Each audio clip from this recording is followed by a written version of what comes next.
Okay, councillors, it's gone that time, and I'm conscious that we have a time limit today of 2 hours. So we're going to try and crash it all in 2 hours if we can. Quite a long agenda, quite a busy agenda. So I'd ask people to condense where they can, please. Okay, you're all very welcome to Romana Noma District Council Regeneration and Community Committee today, Wednesday, the 2nd of July, 2025 at 4 p.m. in the Green Joma. And can I welcome everyone who's online joining via WebEx, and can I remind you all to please keep your cameras on. Thank you. Without further ado, we'll go on to apologies, and I'll go to the party rotation, and that's Sinn Féin. Any apologies, please? Switch on. No apologies, Chairman. Thank you, Councillor Campbell.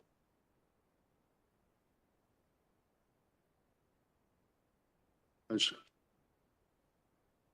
Warrington, Ulster Unionist Party. Thank you, Chair. Councillor Alan Rainey. Okay. Conscious we have an apology from Councillor Mark Buchanan, the Democratic Unionist Party. SDLP. Councillor Gallon's online via WebEx. Yes, there's no apology there, Chair. Thank you. Thank you. Councillor Campbell.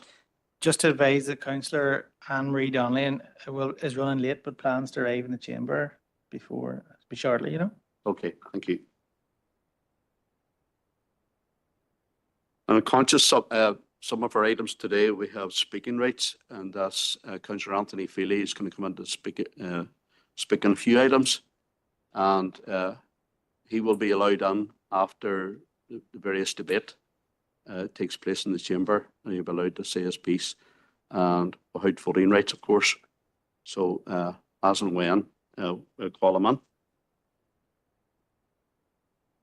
Without further ado, item 2 is deciding the minutes, the confidential minutes of the previous meeting held on the 10th of June 2025, and that's already been done. Item 3, declarations of interest, if any. Okay, Councillor Campbell.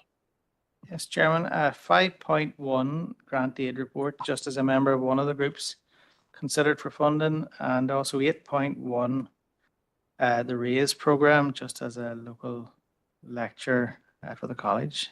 Chairman. Thank you, Councillor Campbell. And we go to WebEx and Councillor Adam Gallen. Thank you, Chair. Just 5.2, as a member of the Geopark Committee, there's an award of funding there. Thank you. Okay, thanks very much. We're going to bring in Director Sinead McAvoy here. Thank you, Chair. And I have a declaration of interest in relation to Paper D, item 5.1 on the agenda. As a member of Loughnacurry Gaelic Football Club, and Kieran will report on this paper to committee. Thank you, Sinead. Can I just at this stage also welcome our top table here, and as Director Sinead McAvoy, Director John Boyle, and Head of Service Kieran McCrory, and also Nuala Quinn, and down on IT we have Adam. So thanks very much. Now go to Jean Kelly. Thanks, Errol. Wasn't going to declare an interest in 5.1 as Loughnacurry are not receiving money, but I'll declare it just in case. Thank you. If that's all their declarations, that's fine. Thank you. Now we go on to reports for decision, and it's number 4, Community and Wellbeing Director reports, and it's over to Director John Boyle. Thank you, Chair. The first report is the Events and Festivals report. There are 2 items on it. The first one is in regard to the All-Ireland Amateur Drama Festivals, which has been hosted by Mid-Ulster Drama Festival and been held in the Patrician Hall in Carrickmore in April of 2026. It's a major achievement, I suppose, to bring a national final to the district and especially to the local area. They will have competitors competing in the drama finals for 9 nights. The competition itself will last 10 days and there will be roll-up events, and during the week there will be festivities, I suppose, to make sure that everything that goes along effectively with an All-Ireland final. The group have done sterling work, I have to say, in being successful in hosting in winning the application to host the All-Ireland finals, but also have been successful in getting sponsorship to date, and they continue to work on that in order to fund the event. The event will cost approximately £40,000 in expenditure. And with that sponsorship that they already have achieved with the door takings or whatever, there is still a potential shortfall in the funding, and it is anticipated that that could be up to £15,000. Now, our community support officers and our officers from the council here will work with the group in trying to identify funding in order to meet that shortfall. But it's proposed that up to 15,000 could be provided to support the All-Ireland confined amateur drama finals in order to host the event, just to make sure that it does take place in our district. It will bring people from all over Ireland to Carrickmore and to the surrounding areas, and indeed, the economic impact of that from bed nights or whatever for 9 nights is quite substantial. But also it is an opportunity, I suppose, for us to sell our district and what we have in our district from a tourism point of view, so that people can come back to the district and experience everything that is good. And we do, and we sell our district, and I genuinely believe it, that we have one of the best tourism destinations on the island. So, Chair, whilst we had in May of at the RNC, we had recommended an events and festival sponsorship for the Mid-Ulster Drama Festival for 3 years on multi-annual funding. It's proposed that the first year of that would be set aside, and instead this would be an event of scale, which it is.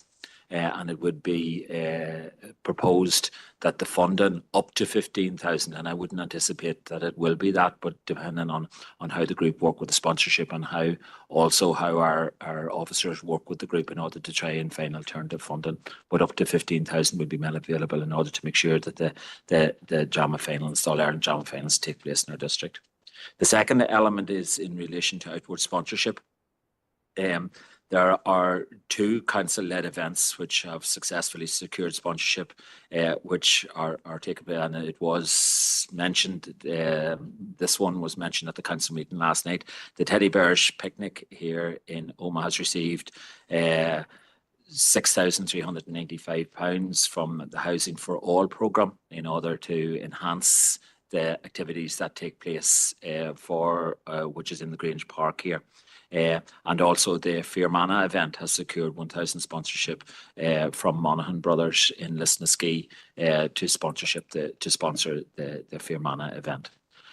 So therefore, Chair, it's recommended that the Council notes that the All-Ireland Confined Amateur Drama Festivals is classified as an event of scale in accordance with the Council's events and festival strategy, and approves a maximum of £15,000 sponsorship towards holding the event. And secondly, notes the inward investment for the Teddy Bears picnic event and the Fermanagh event. Thank you, Chair. Thank you very much, John. And just a couple of councillors coming on here within the chamber. First up is Councillor Patrick Kelly. Thanks, Earl, and thanks, John. It is great that the Mid-Ulster Drama will host the All-Ireland Confined Amateur Drama Finals in April 2026. I really, really welcome that they're going to receive £15,000 sponsorship, and thanks to you, John, and that group. I'm just clarifying, it's deficit funding / sponsorship. So if for example, they get funding from the Arts Council or whatever, it's brought down. That's correct? Yeah. And can I also clarify if in 2027 they're going to still get 5,000 and in 2028 it's 4? Is that the right way? Because they're not going to be hosting the Yeah, the All Ireland. the figures for, and I need to go back to the Mayor report in relation to the standard amount for the Mid-Ulster Drama Festival, which would take place on an annual basis. But yes, it is that those 2 years for the 27 year and the 28 year, that those would continue to be in place to hold the standard Mid-Ulster Drama Festival. The amounts, I couldn't, I can check it out, and I'll come back to you even before the end of the meeting here in relation No to problem. that. Thank you, John. Future. Thank you, Councillor Kelly.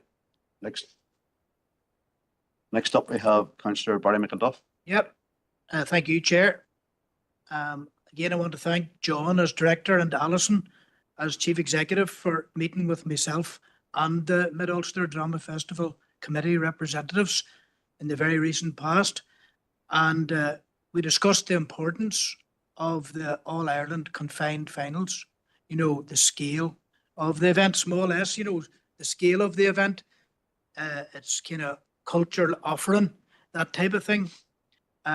So I'm grateful for the engagement. I think there need to be ongoing engagement too, because, you know, other aspects of the council, for example, you know, street cleansing, various forms of promotion, various forms of social media promotion that the council has, you know, within its gift, maybe been offered to the All-Ireland confined finals. The conversation was good. Maybe afterwards there was some confusion about, is it a grant for 15,000 or is it a deficit figure being met? You know, like say, for example, they were able to get adjudicators' fees from the Arts Council. Would that be taken off the figure? You know, that type of thing. That was raised with me. You know, I'm not inventing it. It was raised with me. My best advice was to have an ongoing discussion with yourself as Director, you know, about meeting the requirements of the All-Ireland confined finals. And the meeting itself was very positive. Thank you, Chair. And I'll second the proposal. Thank you, Councillor McInduff. Yeah, Chair, just if I can come in, the ongoing discussions are taking place and currently taking place. I think there's a meeting with the group next week. So and that whole thing about promotion, about, you know, organising or helping them to organise accommodation for the drama groups, whatever, that is all in hand and will all be discussed with the group, and we will work in partnership with them, and indeed from our environment and place colleagues, like, you know, about the cleanliness of the area and how it looks and whatever, and the signage and whatever will all be sorted out.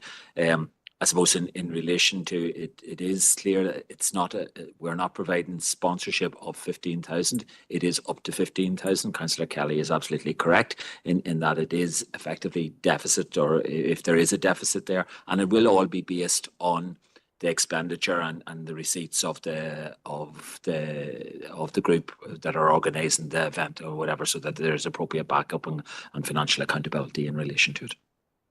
Thank you, John. Councillor McInduff. Yep. Again. And Chair, that was my understanding from the meeting.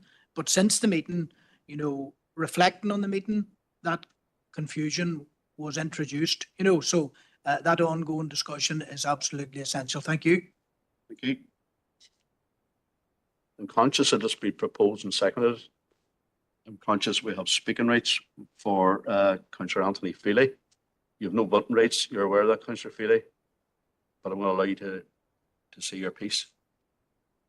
I'll get you on here now. No, thanks, Chair, and apologies for being late. No, I don't want to talk on that at all. I just put it in just in case, but happy enough now and talk there. Okay, no problem. Okay, it's been proposed and seconded. Councillor Padraig Kelly proposed, seconded by Councillor Barry McInduff. Are we all agreed? Agreed. Thank you.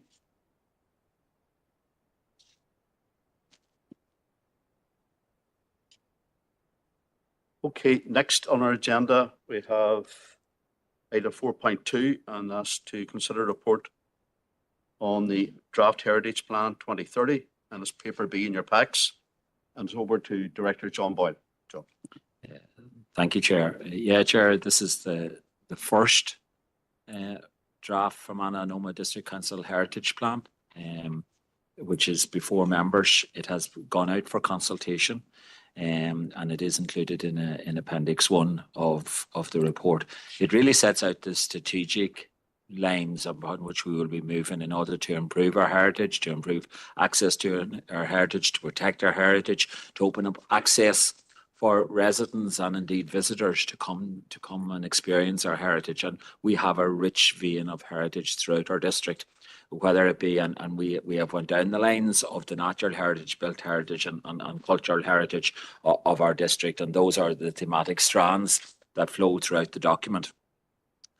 Like I say, the objectives of this strategic document is, one, to promote access and to improve access, to develop those assets, to work in partnership with others in order to strengthen our heritage, and I suppose I particularly think about our cultural heritage, which we are rich in the district, but it's working in partnership with a host of bodies that can strengthen our cultural heritage, and also to protect it, because it is important that we are the custodians of this for future generations, and it is important, and we are in danger, I suppose, at this point in time, of losing a lot of our heritage. And I'm not just talking about the natural heritage, but the built and cultural heritage in particular. We are in danger of losing it if we don't set something in place in order to protect it. And just again, talking about the cultural heritage, about the stories that make us what we are. We have in our district, our place shaping plans or whatever like that, which are very unique to us as a district. And there are stories throughout our district, throughout the rural parts of our district, which are very, very unique to us. And we need to make sure that as a generation that we don't lose those, and that they are there for future generations in order to tell the same stories, I suppose, that we are used to. And I suppose I would personally be aware of many of those cultural stories which are being lost at the minute as older people pass away.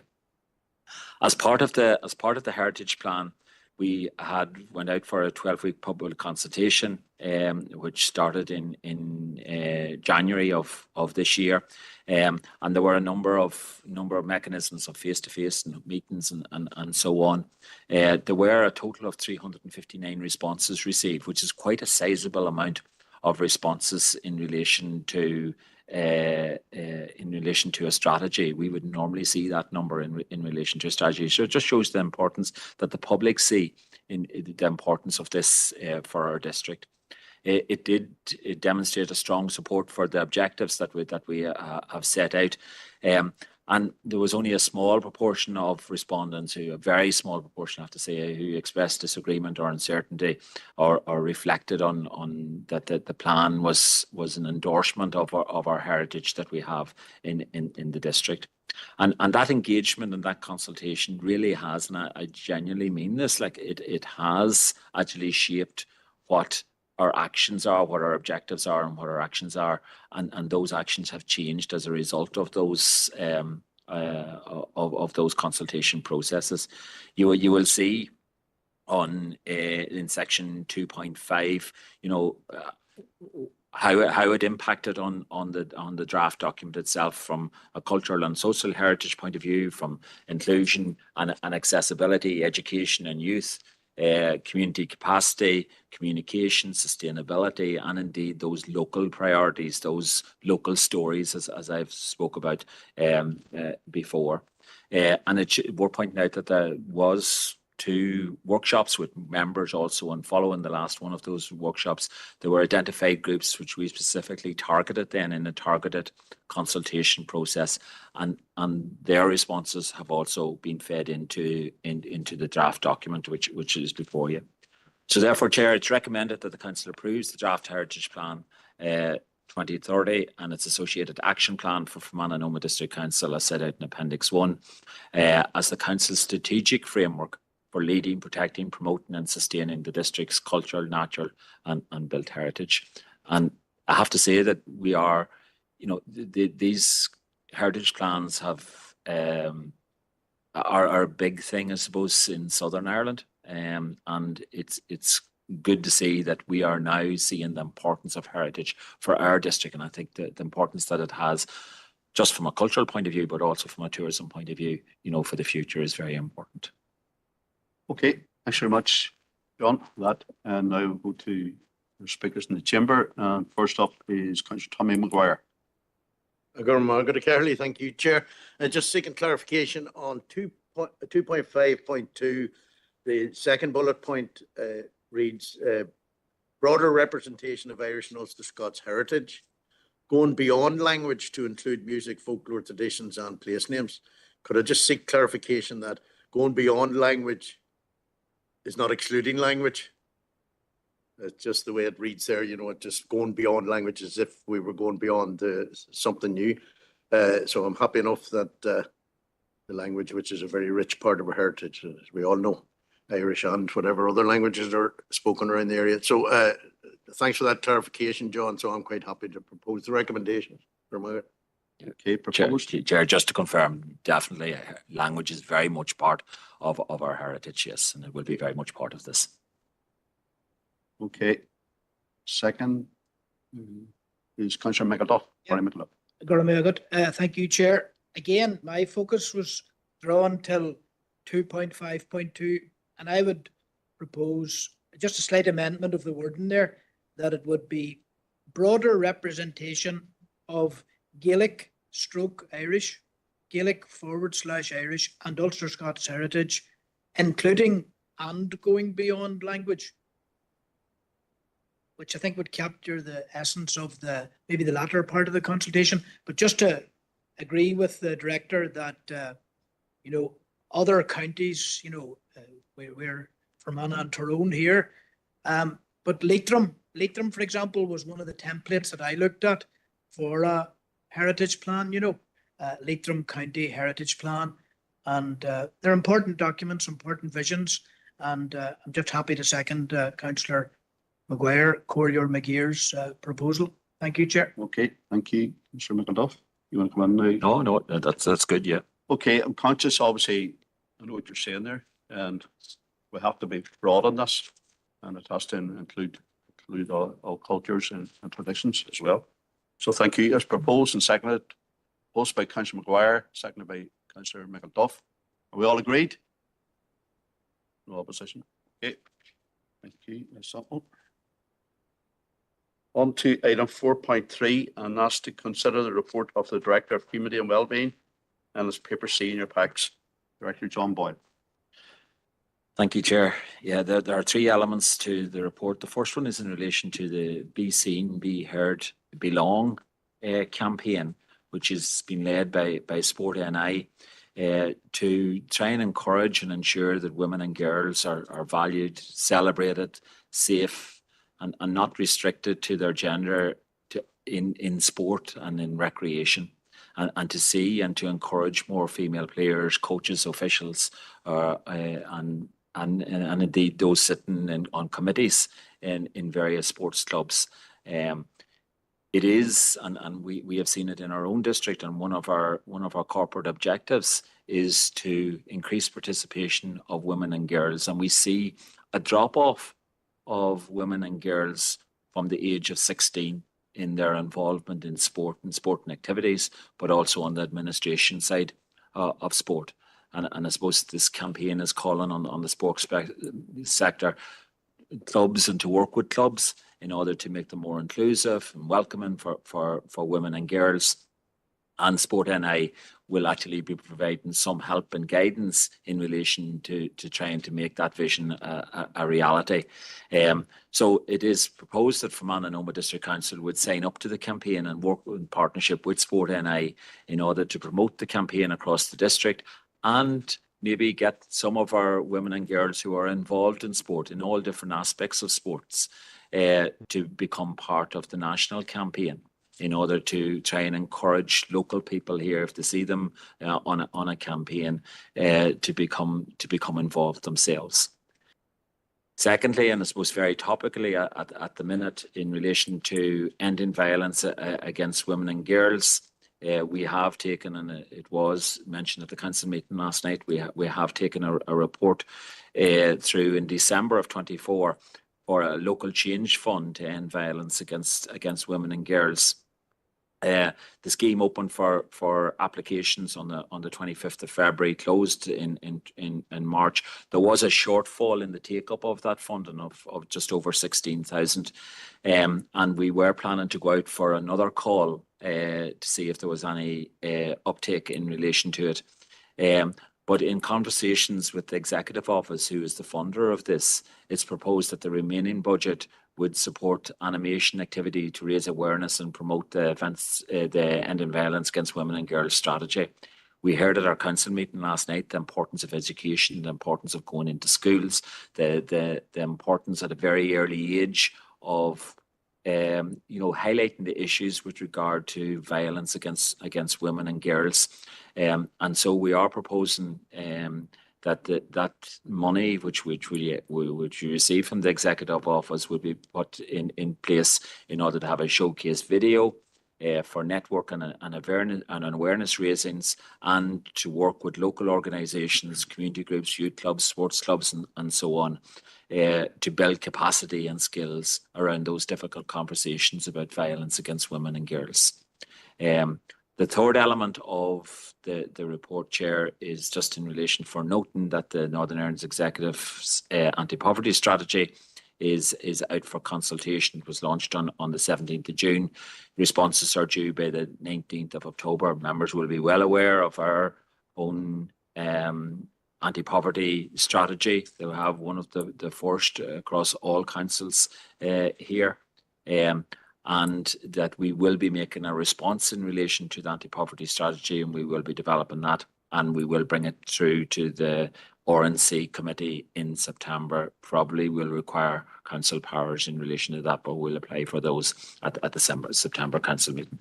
So therefore, Chair, it's recommended that the council signs up to the Sport NI Be Seen, Be Heard, Belong campaign, that it approves the reprofiling of the remaining budget of just over 16,000 of the local change fund towards animation activities, and notes the launch of the draft Northern Ireland Executive's anti-poverty strategy. Thank you, Chair. Thank you, John. And first up, Councillor Patrick Withers. Thank you, Chair, and I'll start by proposing the recommendations. I think the Be Seen, Be Heard, Belong campaign is particularly important. We all have a role in encouraging girls and women's participation in sport, and also ensuring that there's equality for women in sport. And then also the Executive's anti-poverty strategy. I note this week there's been a lot of kickback from sectoral organisations. Those are on the front line providing those services against the Minister's strategy. So I'm hopeful that our response will be reflective of that, and I'm sure we'll all be looking to feed into that as well. Thank you, Chair. Thank you, Councillor Withers. Next up, Councillor Barry McAduff. Thank you, Chair. I'd be happy to second the recommendation. I would maybe add in, it's just nothing new, but even last night at our full council meeting, we addressed it. It might be a good idea to note the council's commitment to sign up to the pledge, which has been advanced by Women's Aid and Nexus, I believe. You know, if that could just be incorporated into it as well. And I learned that from an engagement I had with the 5 successful groups locally who availed of this funding, at an event in the Silver Birch Hotel just a couple of weeks back. They met with the regional organisations delivering the programme, and they're the locals who are benefiting from it as outlined. So I just think that'd be a useful addition for completeness. Thank you, Chair. Thank you, Councillor McAduff. Now over to Councillor Rosemary Park. Thank you very much, Mr. Chairman. Thank you. I also would welcome this campaign in relation to women in sport. We have our ladies football teams, our ladies hockey teams, etc. And I think it's very, very important that they are supported and given a lot of support. And we know from Annanoma District Council about our ladies hockey teams and how, shall we say, the representation they've made too for various for pitches, etc. Also, I also include in my support here this change fund in relation to the violence against women and girls. I think that is extremely important and something we have got to support. Thank you. Thank you very much, Councillor Barton. Okay, no other speakers. We're a proposer, Councillor Patrick Withers, seconded by Councillor Barry McAduff and supported by Councillor Rosemary Barton. Are we all agreed? Thanking you. And thanks to Director Boyle.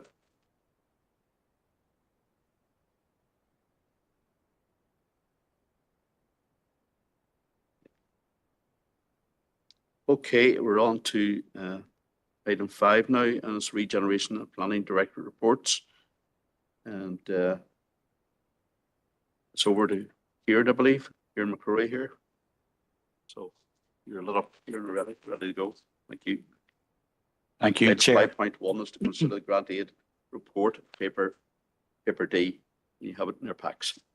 Thank you, Chair and members. The purpose of this report is to request that members approve the recommendations of the Grant Aid Panel meeting held on the 13th of June for Community Services Project Development and the Strategic Capital Projects Grant Programme for 25-27, as set out in the Grant Aid Panel report attached to Appendix 1, and also to note grant aid and bursary allocations up to a maximum of £500 in respect to the rolling calls for 25-26 and policing from the Policing and Community Safety Partnership, again attached at Appendix 2.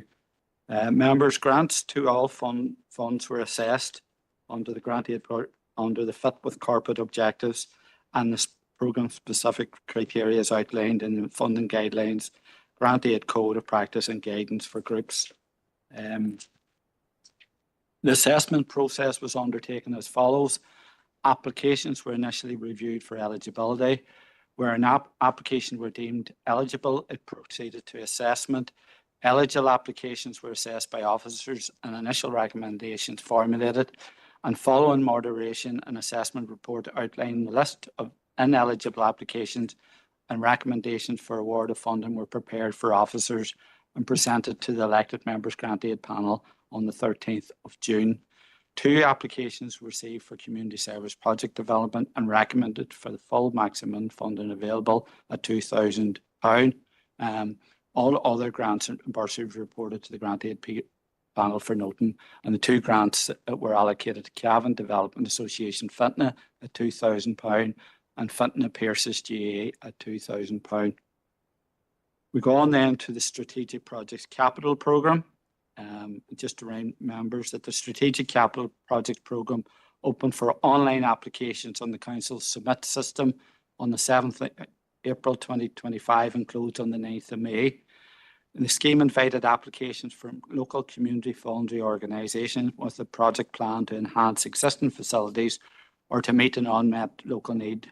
And 2 categories of grant were available for application with a total scheme budget of £1 million. Category 1, as agreed by members, was a larger strategic grant of up to 300,000 with a maximum 1 project at this scale.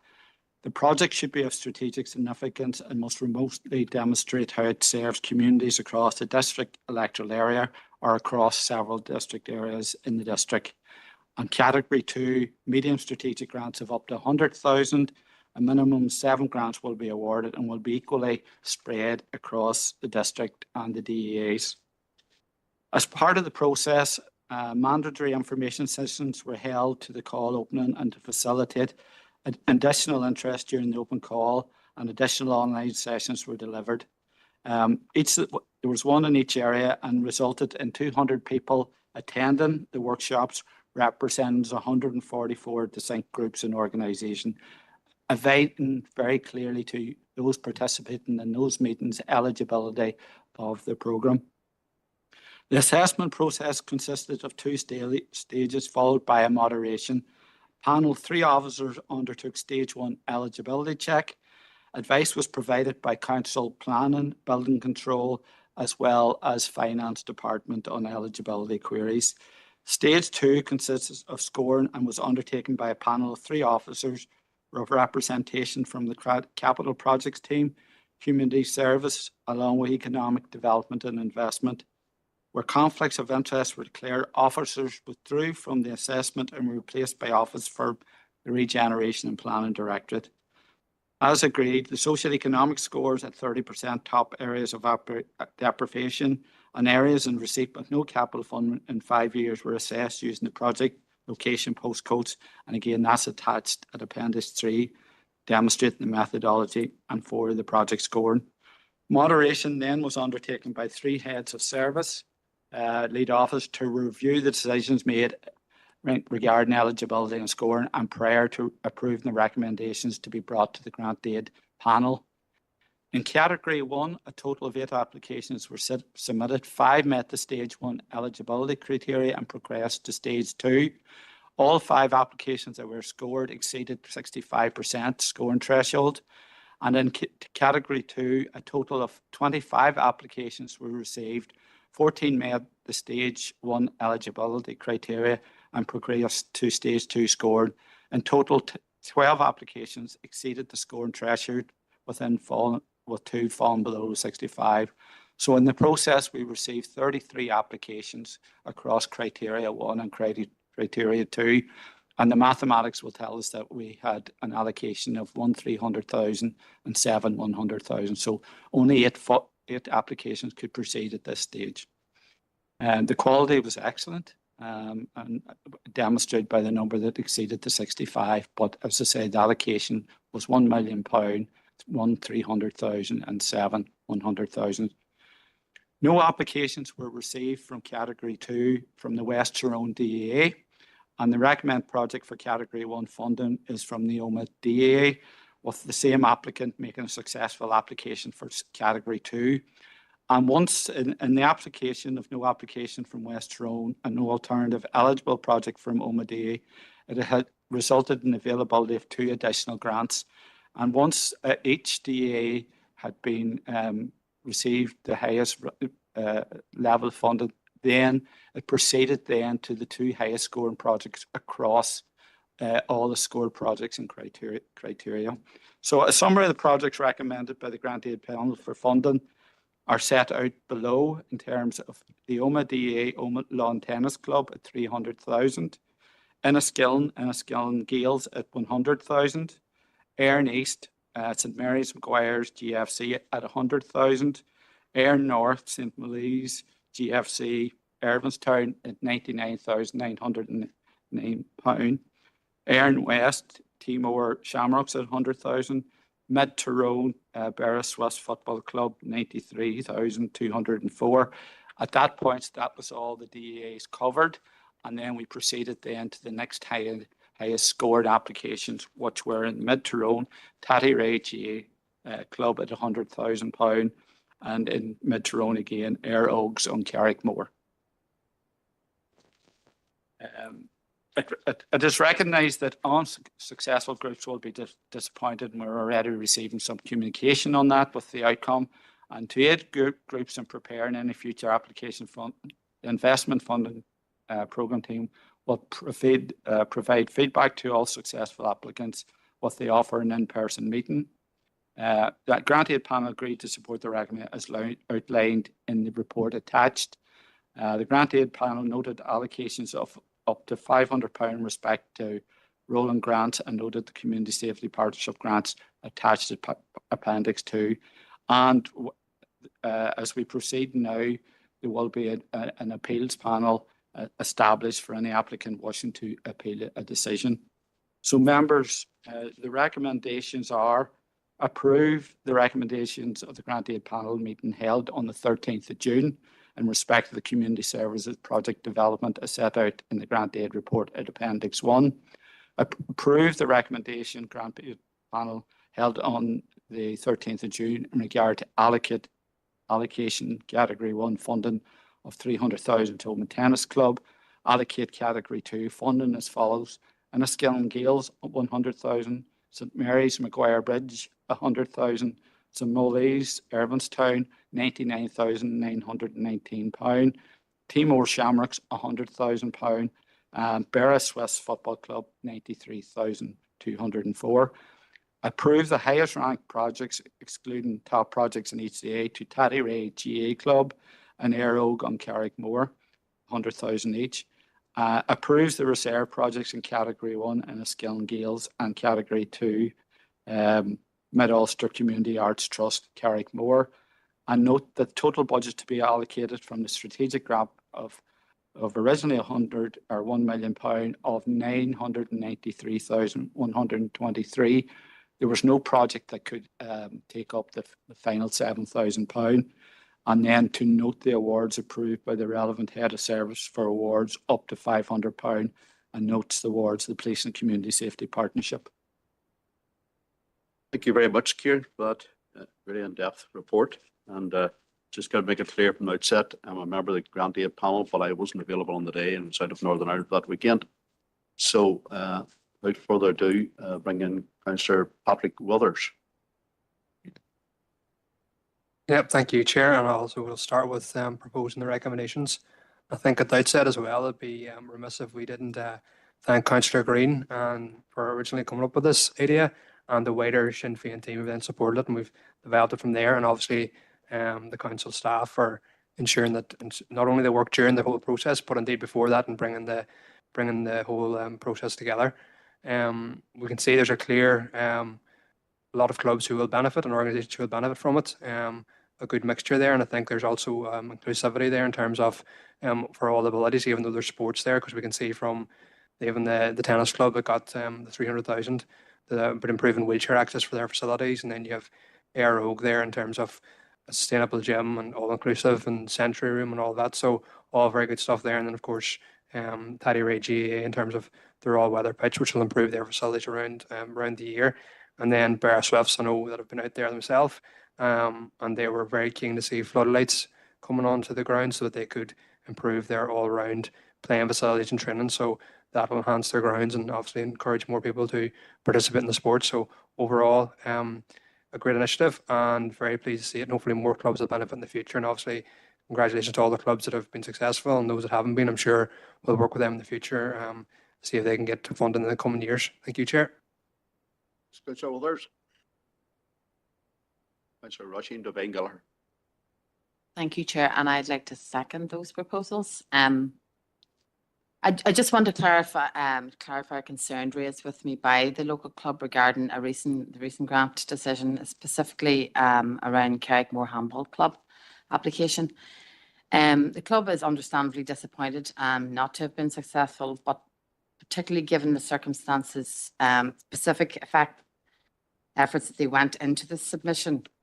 There's been some concerns expressed about the clarification from building control, particularly regarding the reference to a cafe as opposed to refreshments, and whether this impacted the eligibility outcome. I fully appreciate that the assessment process needs to be robust and consistent, and I do not wish to undermine the assessment process. I just simply wanted to formally record the concerns on behalf of the club and ask that the feedback be noted for future consideration, particularly around how technical clarifications are communicated and interpreted, and what mechanisms are available to the club to receive feedback on their applications and to be further heard in the process. And I also wanted to place on record my ongoing support to all local clubs and organisations, and look forward to working constructively with them in the future opportunities.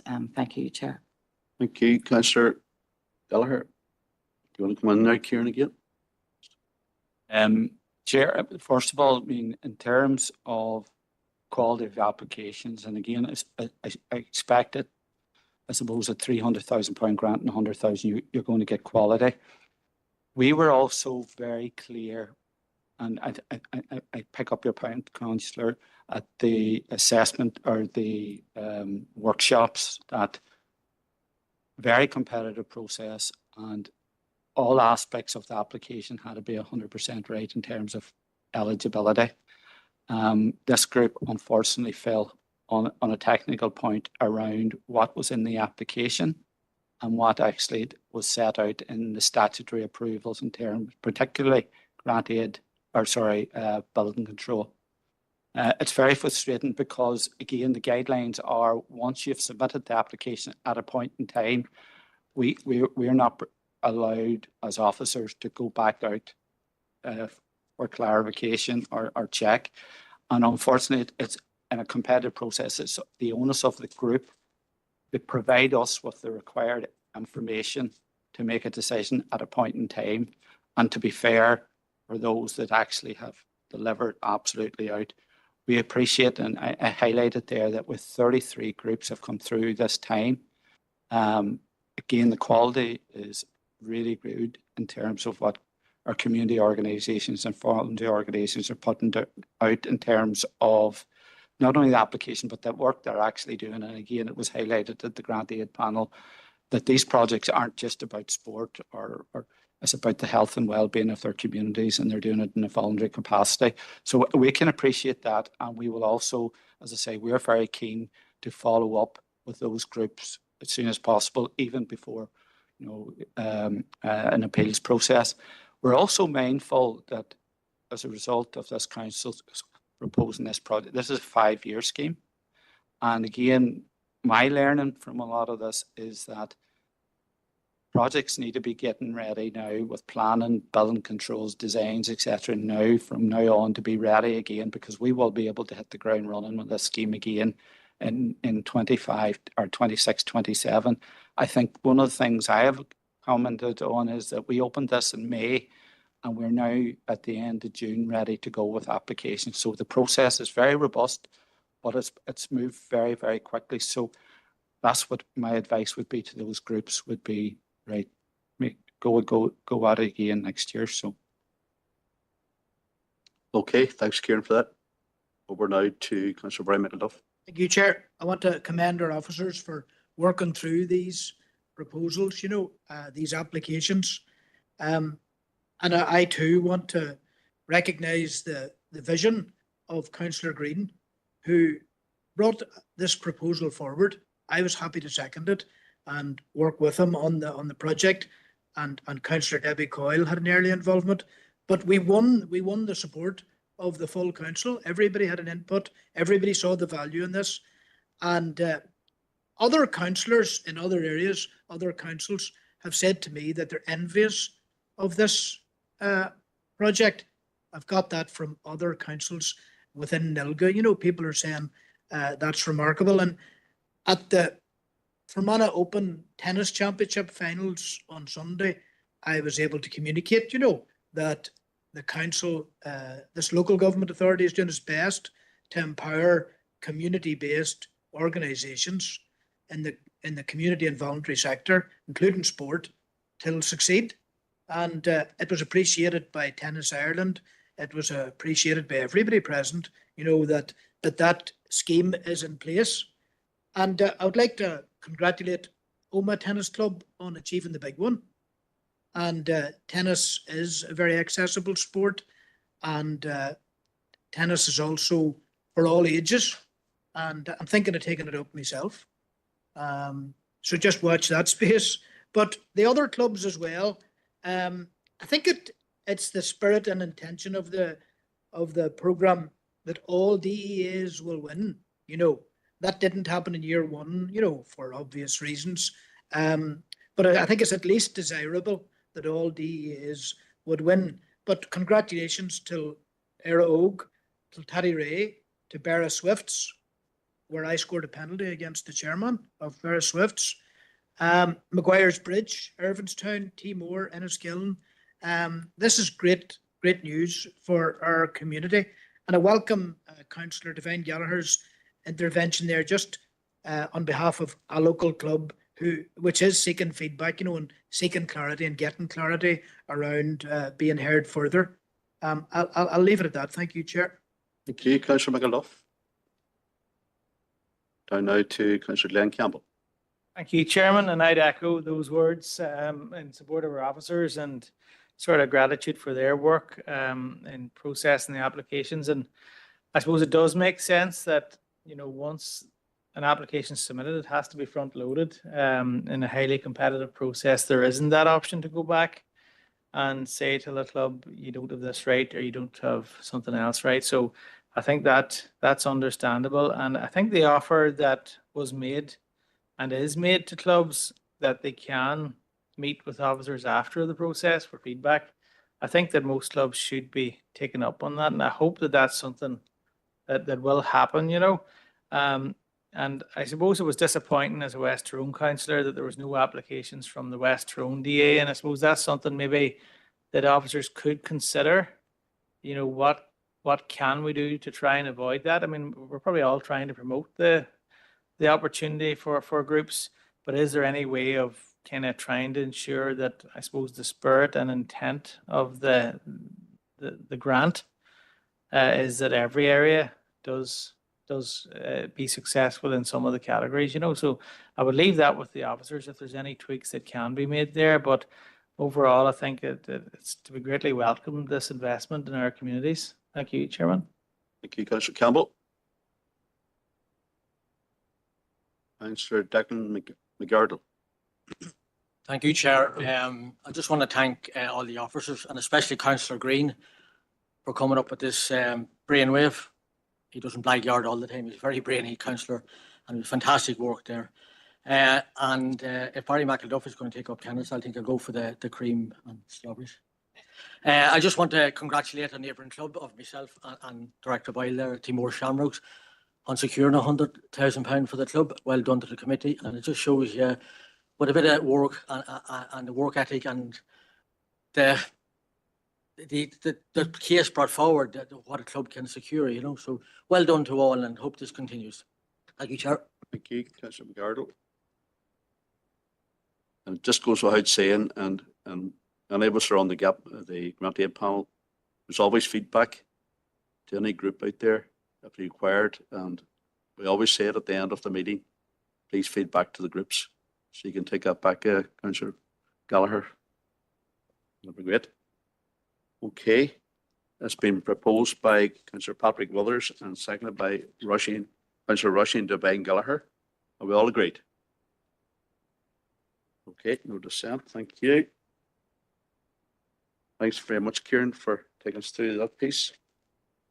And now we're on to item 5.2, and it's to consider a report on various tourism initiatives, and it's paper E in your packs. And it's over to Director Sinead McAvoy. Thank you, Chair. So the purpose of the report is to provide members with an update on various tourism initiatives. So the first part of the report really is an update in relation to our Visitor Experience Development Plan Delivery Partnership. So the 9th meeting of that partnership took place just back in the middle of June, on the 19th of June. And the minutes from the previous meeting then on the 26th of March are also appended for members' information. So at the partnership meeting on the 19th of June, there were various different updates provided. There was an update provided by Tourism Ireland, and then there was a presentation from our council's data science team on tourism statistics.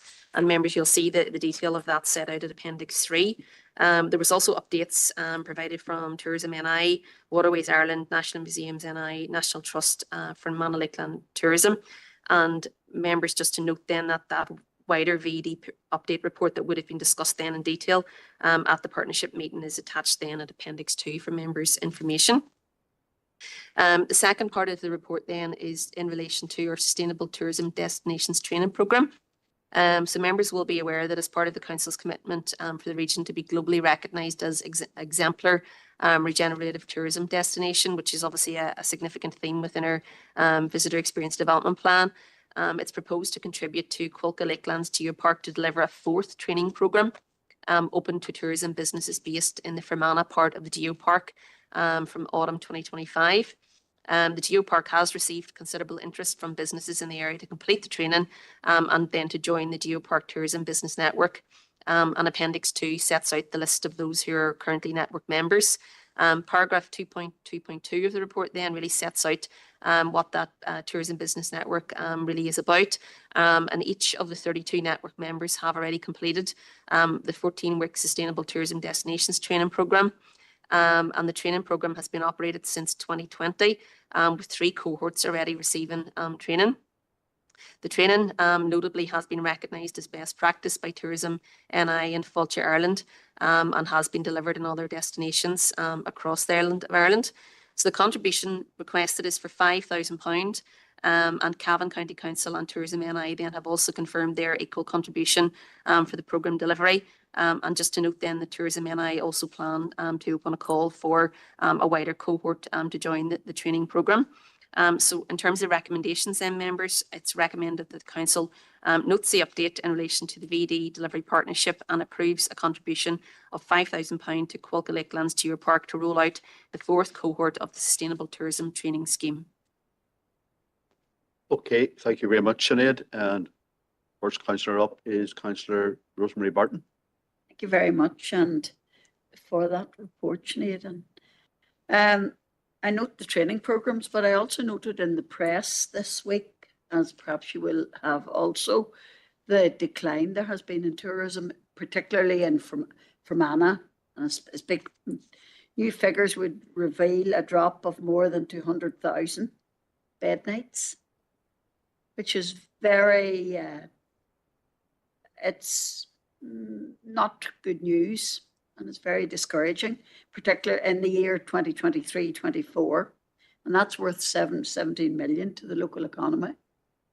So while this is good news, this training, what else can we do to encourage our visitors back to the county? I know a number of our villages are getting, what were quite good tourist villages now, are getting less attractive towards tourism. And I'm wondering if there are any more innovative ideas that can be used that we can think of. Thank you, Councillor Barton. Sinead. Thank you, Chair. I suppose just to come in a couple of things. This was the Visitor Experience Development Plan itself have a series of actions. So we'd be moving into the 3rd year of that. So there'll be further actions within that that would hopefully help us deliver out and seek to, I suppose, increase our tourism within the district. Obviously, we've had a number of meetings with various different ministers. We had the Minister for the Economy with us a couple of months ago now at this stage, and we had asked about tourism being part of, I suppose, a project focus within our sub-regional local economic plan funding. So that would be something certainly we would intend to do, that if we can, through our local economic partnership, focus on tourism, possibly as part of the projects, part of that. I suppose it's also to be mindful that we have other significant tourism, I suppose, projects underway within the district. So we've our Mid-South West projects and significant funding within those, particularly within the Quilca Lakelands Geopark. We also have the redevelopment that's going to happen as part of the folk park as part of that. So that will be, those will, I suppose, in terms of their visitor experience and all of the attractions there will also increase as part of that. So I think those are significant steps that the council would be taking then in terms of attracting further tourism in the area. We also met with and did a presentation, I suppose, in relation to tourism with Tourism Ireland and Tourism Northern Ireland back a few weeks ago now in the Southwest College. And we made, I suppose, some comments there around tourism. And we also had asked as part of that then that we would be considered as part of the regenerative tourism work that's happening by EarthCheck. So I think if that is actually brought forward as part of the district and we're actually brought forward as part of that pilot, I think that would be really encouraging for the council as well. Thank you, Sinead. Could you put your camera on, please, Councillor Gannon? Okay, we have speaking rights, and again, so we're now Councillor Anthony Feely.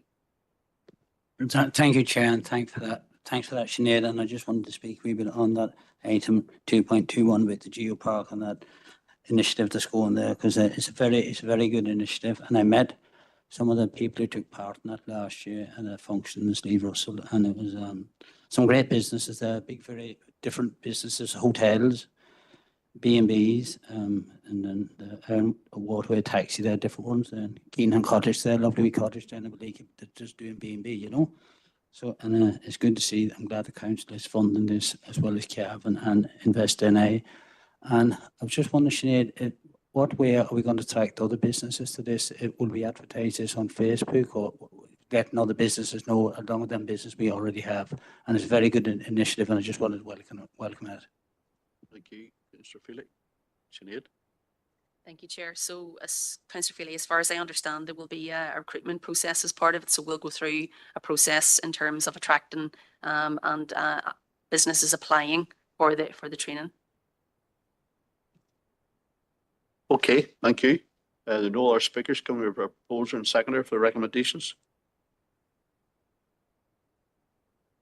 Councillor Declan McCardle is proposing, seconded by Councillor Glenn Campbell.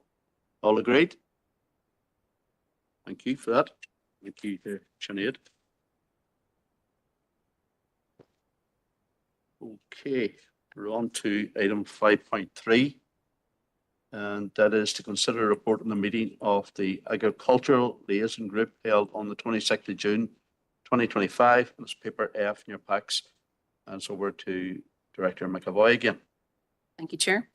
So the purpose of the report then is to update members on the meeting of our Agricultural Liaison Group that took place just last week on the 26th of June, and then to seek approval in terms of the actions then or recommendations that have been identified as part of that. And just to note, members, also that the draft minutes from that particular meeting are also attached for members' information in Appendix 1. So at the outset of the Agricultural Liaison Group meeting, members received a presentation on succession planning inheritance tax from SP McCaffrey and Co.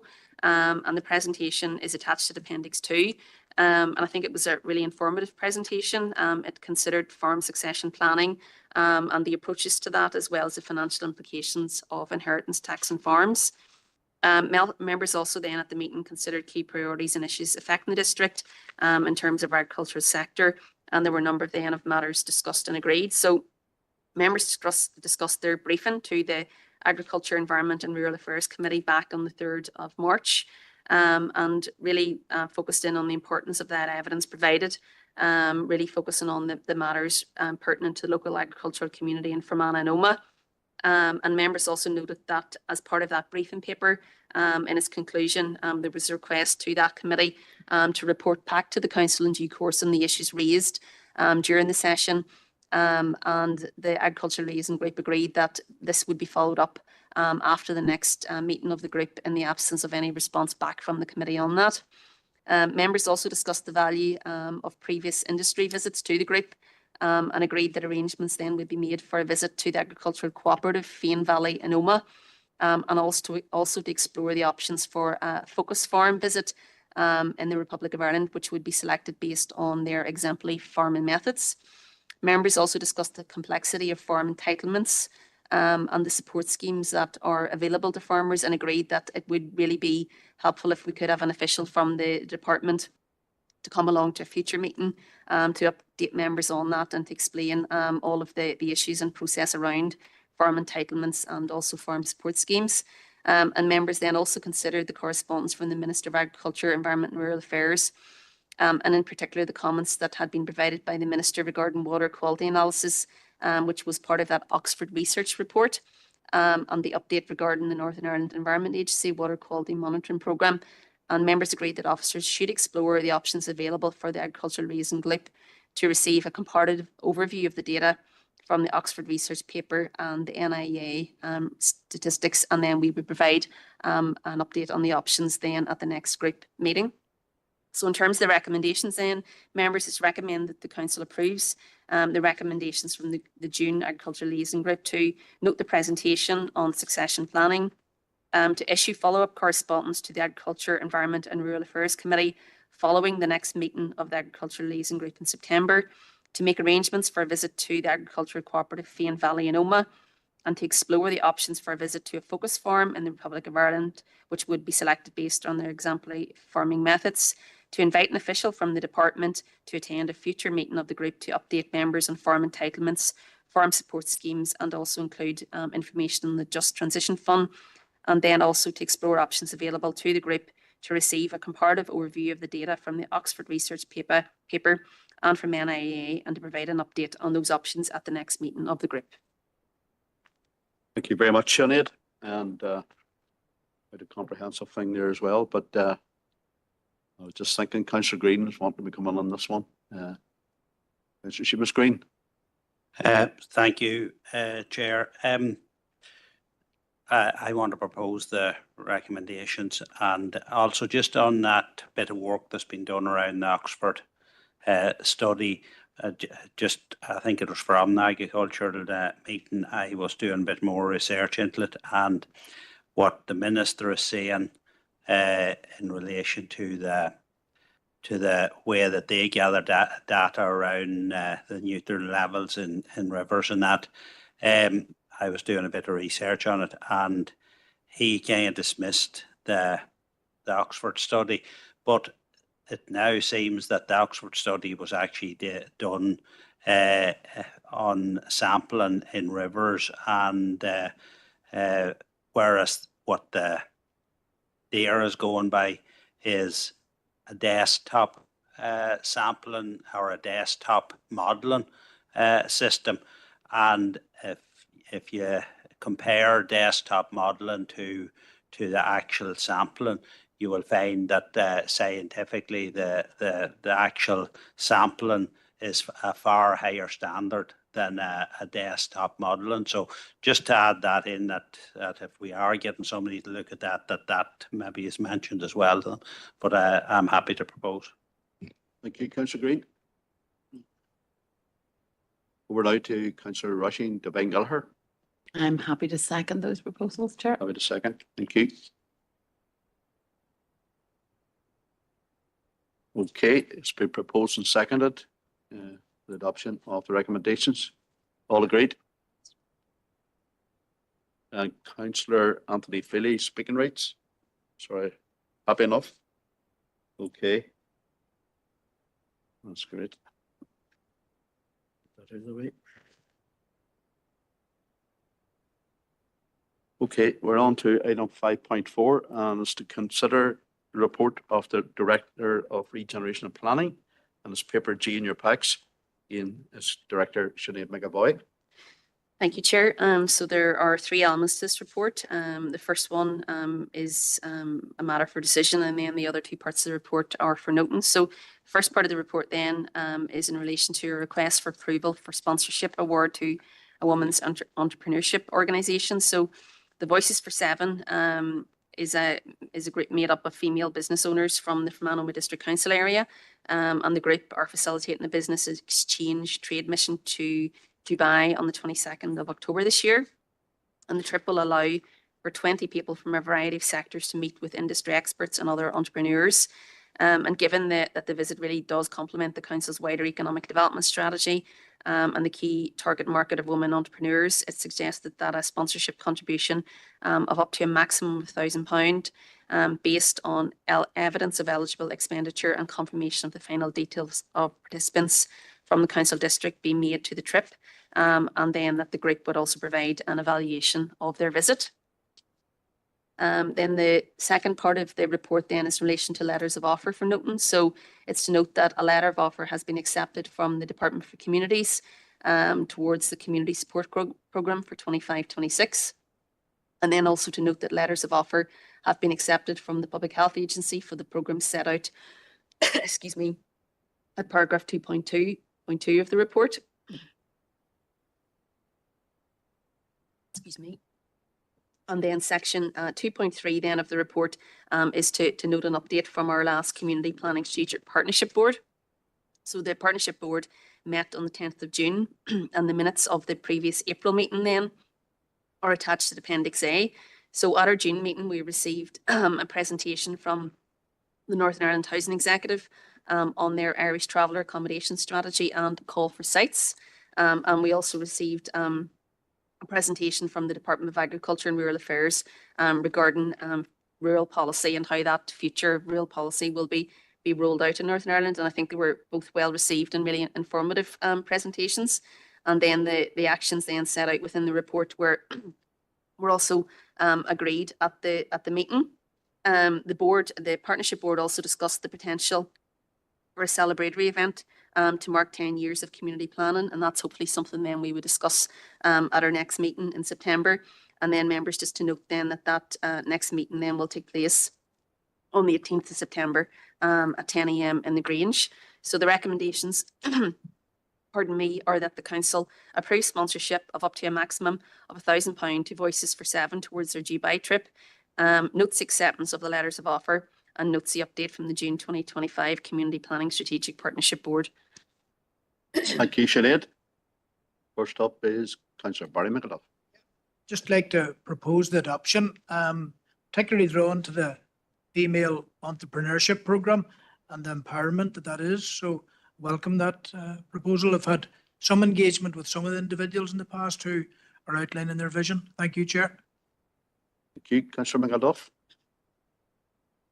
No other speakers have a seconder, please. Councillor Rushing Devine Gallagher. And all agreed. Thank you.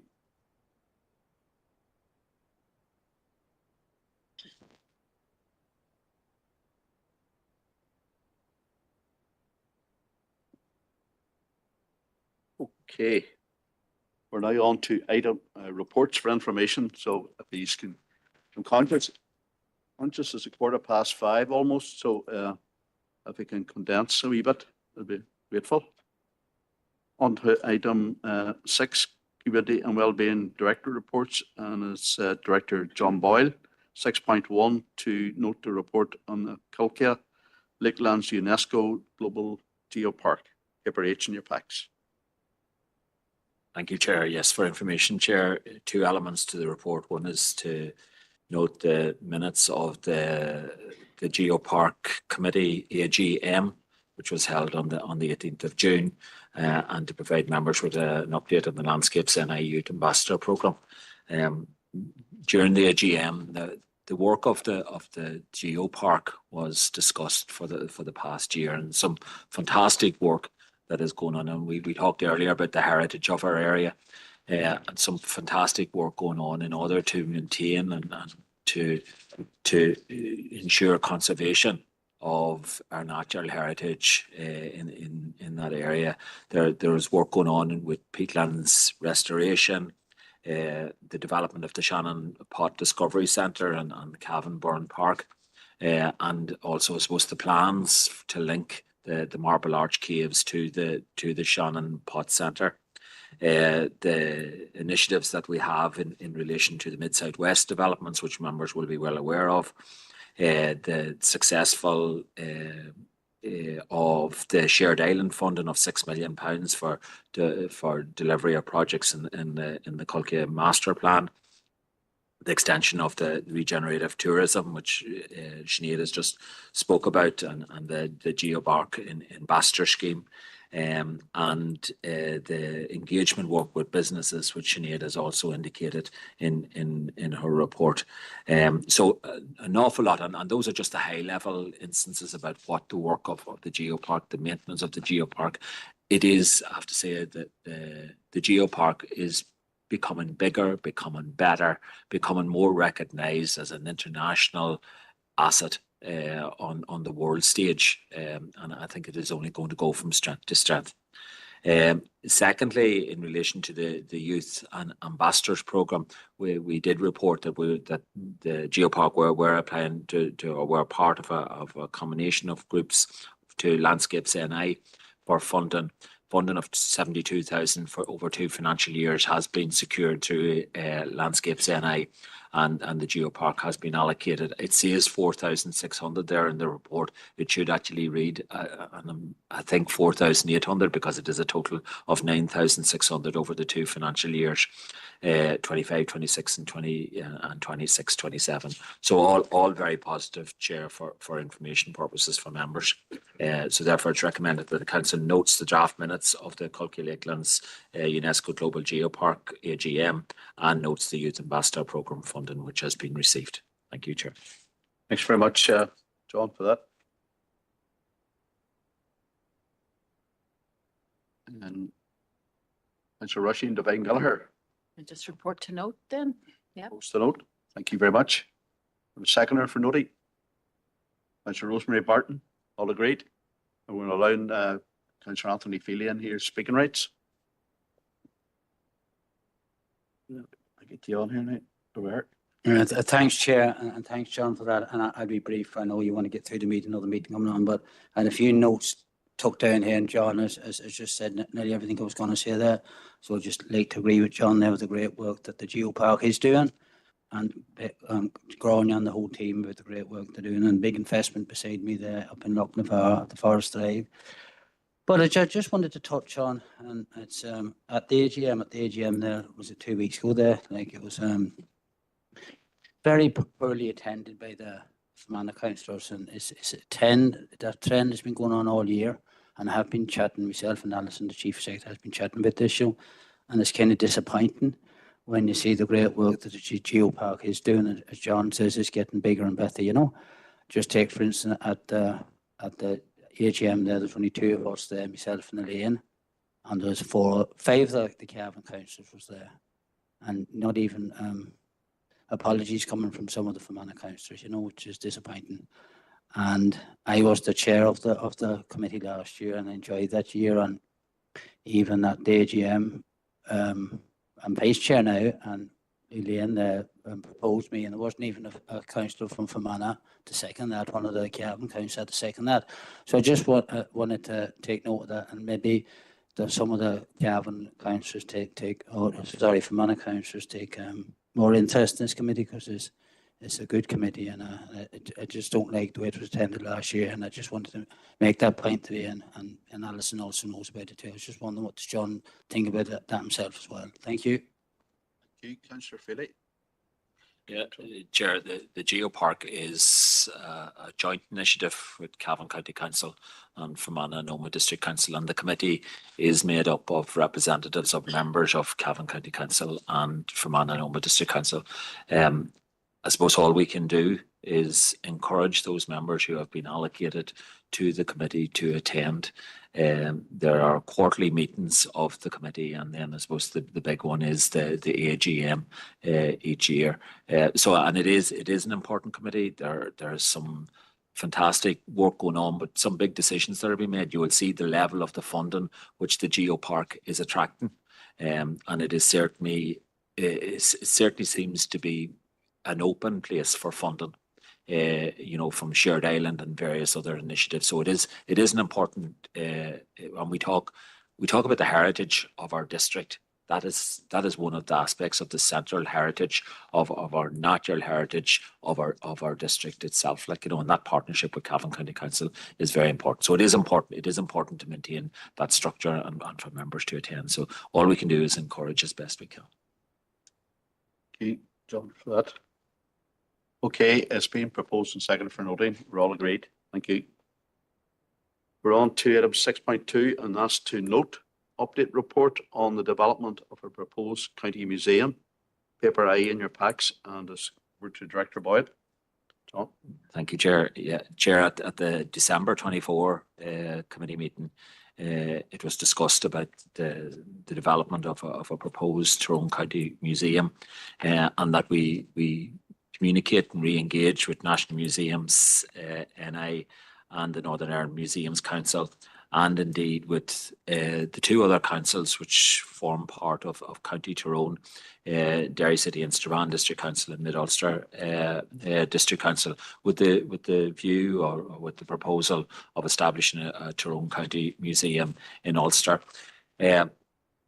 We have been in contact with all 4 organisations. The National Museums for Northern Ireland stated that whilst they're content to engage in the establishment, the development of a museum itself is outside of their remit. And the Northern Ireland Museums Council, whilst it's the leading body in supporting local museums across Northern Ireland, they would provide guidance and advice, but they certainly would have no capital funding in relation to the development of a museum in the district. Derry City and Strabane, similarly, would be certainly open for a conversation about how best we can share our heritage assets and make them open for access. But certainly again they were saying to have a direct interest in a capital project outside of their own district would be very challenging and more than likely wouldn't happen. But again, collaboratively working with the councils in order to see what we can do with regard to heritage. And Mid-Ulster's was exactly the same. They referred to that they are enhancing and developing and enhancing the heritage offer at the Hill of O'Neill's venue in Dungannon. And again, would be keen to work collaboratively with us, but certainly not be in a position to provide any capital investment. So therefore, Chair, it's I suppose the St. Lucia site in Omagh here would have been, a possible location, and we, you know, that has been brought to the chamber here about what is happening in relation to St. Lucia. But you know, it is a massive investment to establish a museum, a formal museum. So it's recommended that, you know, that officers will continue to work with all of those 4 partners in seeing how we can explore to, you know, to provide increased access to heritage and culture in the Omagh area, and maybe further on down the line to providing some facility where that can be where people can come and actually visit. So that's the recommendation, and that how we'll continue to explore with the partners how best to provide the access to that heritage. Thank you, Chair. Thank you very much, John. Mr. Barry McAduff. Thank you, Chair. And I know this is something you're interested in yourself, Chair. I would propose the adoption of the recommendation. You know, just carry on with this good work. And I would like to see more enthusiasm coming from regional organisations. You know, they're content to engage, that don't have capital funding. I'd like to see a wee bit more enthusiasm coming from regional museum organisations. I think all of our stories need to be reflected in a Tyrone County Museum. I'm very pleased that the Strill Arts Centre has, in the meantime, a very good music heritage kind of artefacts, you know, not least involving the show bands and others. But I wonder, would there be scope in the civic or local government type stream within Shared Island funding for to look at this? It'd be well worth engaging the Shared Island Fund for a cross council initiative, you know, because Tyrone uniquely, you know, the name has disappeared from all 3 councils that serve County Tyrone. You've got Fermanagh Omagh, you've got Mid Ulster, and you've Derry Strabane, and it is a cause of concern to people. You know, it is, people are seeing the county name not on the Croke Park pitch, but in other settings, you know, in some sort of attempt to undermine it. And it's a real thing. I'll give you an example of it being a real thing. The Tyrone identity if you book online now on very, very many sites, if you put in your town as Omagh, or your town as Berra, or your town as Dromore, it won't allow you to put in County Tyrone in the next line. It won't actually allow you on online booking sites to say that your county is Tyrone. It disallows that option. It disallows the option, and you know, we're very comradely with our County Fermanagh colleagues, of course, but it does push you in the direction of saying Fermanagh. It comes up that your county is Fermanagh for Omagh, for Berra, for Dromore, for Carrickmore, for Gorton. Like, this has been brought to my attention by estate agents, by mortgage people, by people ordering stuff online on various sites. It's a real thing. And I would ask that we address that as well. But even on the battle as to Hugh O'Neill's headquarters, you know, I would like some work done on what is the Omagh connection, the West Tyrone connection with, you know, the O'Neills and Hugh O'Neill. There's a proposal to erect a statue to Hugh O'Neill in Dungannon at this time, you know, which is very interesting. But we have a claim on Hugh O'Neill as well, and this side of it, you know, and I would want to advance that cause. So following on from those comments, I would like to propose the adoption of the recommendation. Thank you, Chair. Thank you, Councillor McAduff. Councillor Rushing to Gallagher. Sorry. Never. Thank you, Chair. And I'd just like to repeat, or well, not repeat what Barry says, but agree with everything that Barry said, and just to second the noting. Well. Okay, thank you. And you're right, Councillor McAduff. It's something of a great interest to myself. Obviously, I see what's in Fermanagh and then Enniskillen and the castle, and what have you in the museums there, and it's disappointing that the wider front isn't interested. But well, I take on board what you're saying, and the recommendation is proposed and seconded for noting, and we'll continue those conversations. All agreed? Chair, if I can just come in relation to the Shared Island reference, my understanding on Shared Island is that applications for Shared Island must be made through departments. It's not at local government level. And that caused a difficulty. So I suppose we will engage with Department for Communities or whatever in relation to seeing how we can advance that. Thank you. Thank you, John. Okay, now we're on to item 7, and it's Regeneration and Planning Directorate reports. And it's 7.1 to note business case report, paper J, and so we're to Director Sinead McAvoy. Thank you, Sinead. Chair. So this is a report for information in relation to 2 business cases. So members will be aware in March 2024, the Council approved this revised options and appraisals policy, which really sets out the internal assessment process for business cases and appraisals. So as I've said, the purpose of the report then is to note 2 business cases. The business cases were discussed by officers from the Capital Programme Service and members of the Capital Programme Board, and they have been assessed. So the 2 cases then within the report, the first one is in relation to our regulatory services software upgrade.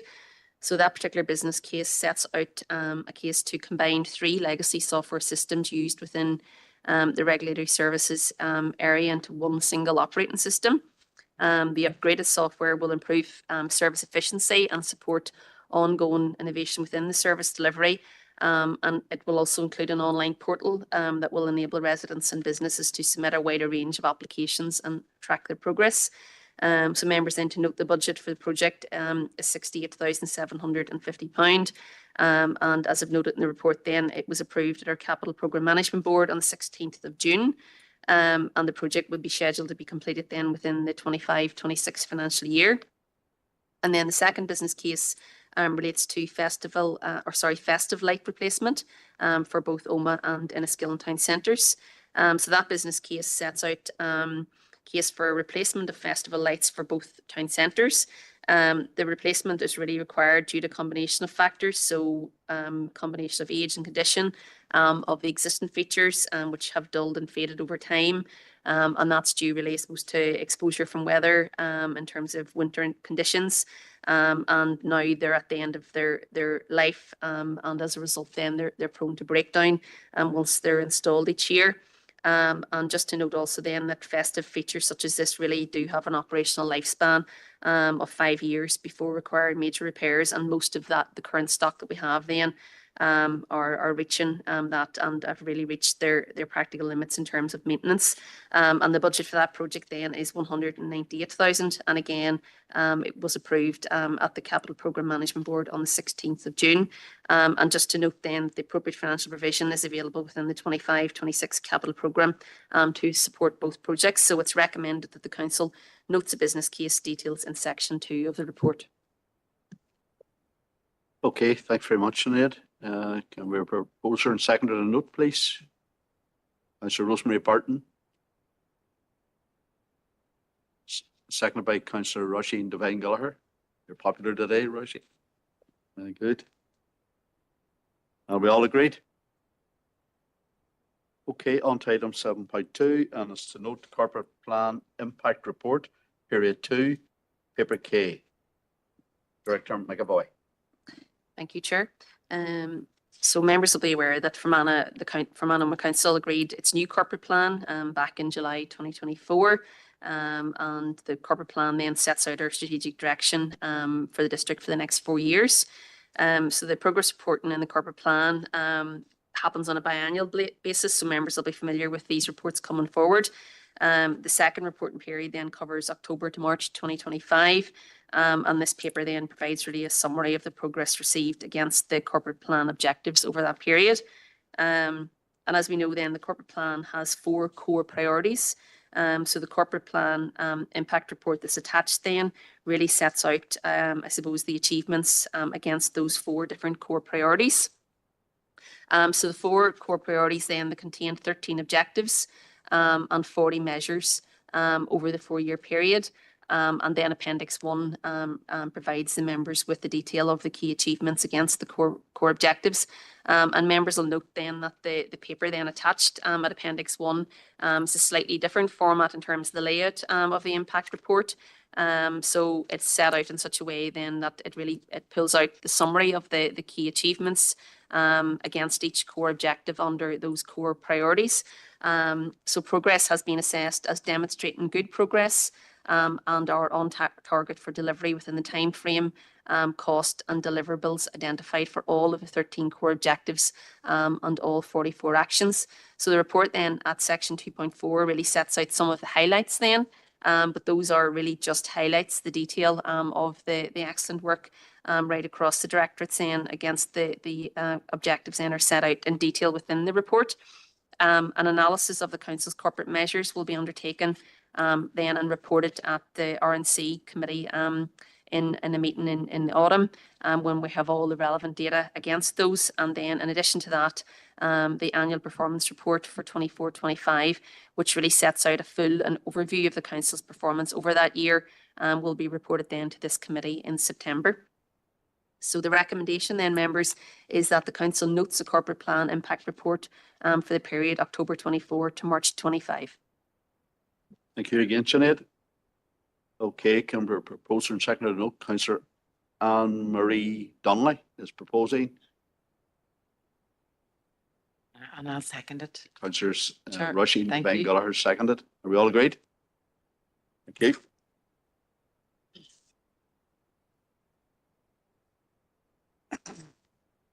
Okay, we're on now to correspondence, and it's all for noting. 8.1 to no correspondence dated the 20th of June 2025 from the Department of Education regarding the RAISE programme. Thank you, Chair. Yeah, Chair, just for noting that there are judicial reviews going on in relation to the allocation of funding under the RAISE programme. Members will be aware that this was discussed previously and discussed even at the Strategic Partnership Board, and that and the fact that OMA wasn't included in the allocation of funding under the RAISE. So it's just something that the programme has been, the rollout of the funding has been suspended pending the outcome of the judicial reviews. So we'll just keep it on the agenda and just continue to update members in relation to the outcome of that. Thank you, John. And Councillor Barry Mingleduff. Thank you, Chair. Just propose to note, and also,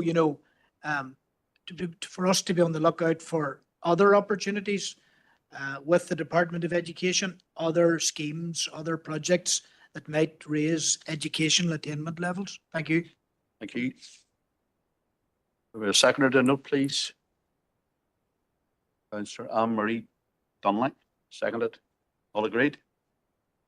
Thank you. And now it's on to item point 2, again to note correspondence dated the 24th of June 2025 from ICBAN regarding ICBAN update June 2025. So we're to Director McAvoy. Sinead. Thank you, Chair. So as you've said, Chair, this is an ICBAN update at June 2025, and I suppose it's really to update members on the first half of 2025 for ICBAN, and there's a number of different projects set out within the update. Some of the projects that members will be have been involved in and be aware of in terms of attending the ICBAN meetings. The Peace Plus projects there are referenced as part of that, and also a note particular reference to the GRASS project in terms of the Green Accelerator Skills Programme that's been led by the college. And again, I know that some of our members were involved in that and attended the launch of that. So it's just an ICBAN update for noting members. Okay, thank you, Sinead. Proposer and seconder to note. Councillor Tommy Maguire, seconded by Councillor Rosemary Barton, and agreed. Thank you. On to item point 3, and is to no correspondence dated 26th of June 2025 from the Arts Council Northern Ireland regarding funding. And it's over to Director John Boyle. Thank you, Chair. Yes, it's in response to a request from members in relation to the breakdown of the Arts Council funding by council area, and also where we requested them for a meeting. Maybe just following the email, we have arranged a meeting for the 29th of July for members for an informal meeting with the Arts Council, just in relation to the breakdown of the funding. Members will see it included as part of the analysis. You will see that and as a percentage we have received somewhere in the region of 1.5% over the 3 years, 1.65, 1.37, 1.78. So it's roughly around the same amount of funding that we get. You will see that Belfast is the council that gets the most, as you would expect, like, over 70% in all 3 years of the funding. We're not the least, I have to say. We're the third or fourth. Lisburn and Castlereagh don't particularly seem to be doing very well, nor Mid and East Antrim, or indeed Antrim and Newton Abbey. But approximately 1.5% of the allocation from the Arts Council funding comes to our district. Thank you, Chair, for noting. Thank you. Proposer and seconder, note, please. Councillor Glenn Campbell, seconded by Councillor Patrick Withers. And agreed? Thank you. It's now on to item 8.4, and it's over to Director Boyle again. Yeah, Chair, it's a request for a letter of support for the Islamic Relief UK Domestic Fund from the Amman Association here in Fermanagh to cover costs for staff roles to support and expand the delivery. So it's just for a letter of support for their application. Councillor Patrick Withers. Yep, thank you, Chair. I'm happy to propose that letter of support. I think especially following some recent events that we've seen across the north, that it's important that we're seen to be supporting the community of refugees, asylum seekers, and new citizens to the country. Thank you, Chair. Thank you. Seconded by Councillor Tommy Maguire. Agreed? No dissent? Okay. Thank you. And now we're on to item 8.4. 8.5, sorry, apologies. And that's over to Sinead. No, sorry, it's John. John, Yeah, sorry, no, it's first okay. part. Thank you, Chair. Yeah, John. Chair, it's the drinking water quality report for 2024 from Northern Ireland Water for our district council area. It provides an analysis by the water supply zones that are fully within our district or partly within our district. The main one partly being the Derg Strabane, which covers a small part of our district, but the others largely within our district. Then Horgel, Loch Brandon, Loch McCrory, in Barra, Loch McCrory, and Killyclogher, Balik, Killyhaviland West, and Killyhaviland East. You will see especially from the zonal commentaries that in large cases, and in fact nearly all cases, the water supplied in each zone are within do comply with all the standards as laid down by the Water Quality Regulations 2017. Okay.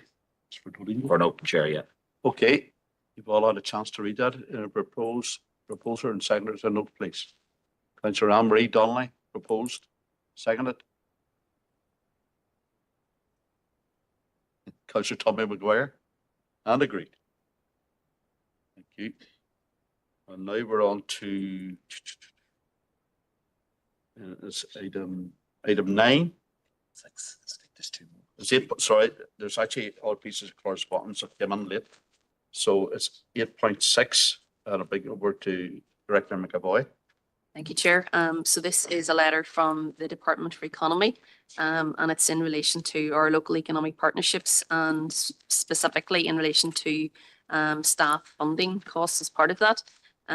So members, you'll recall that we had advised probably in an earlier update this year that staffing could be funded as part of the funding for the 3-year funding envelope for this particular project. So this is a letter, really welcome received letter, just confirming the funding, the maximum funding that we would receive for staffing, which is really important to us to get the project up and running. So it's really just to confirm that, and to confirm then that would be for the duration of the local economic partnership sub-regional funding, which is a 3-year programme up until the end of March 2028. So it is for noting members. Okay, thank you very much, Sinead. Councillor Anne-Marie Donnelly. Thank you, Chair, and I just want to happy to note the correspondence, but just want to commend the council officers. I think this is a great success story to be receiving 429,000 of funding. So well done, everyone. Thank you. Thank you, Councillor Donnelly.